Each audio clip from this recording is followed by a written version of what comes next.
Boil matar with hot water without changing the color. The cubes.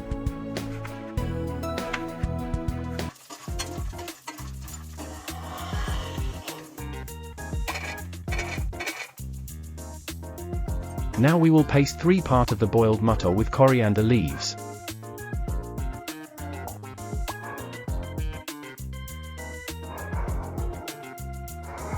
Now we will add finely chipped onion.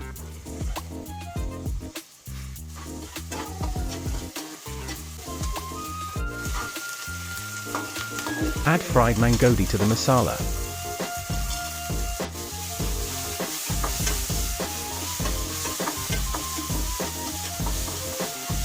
And cook until masala get cooked.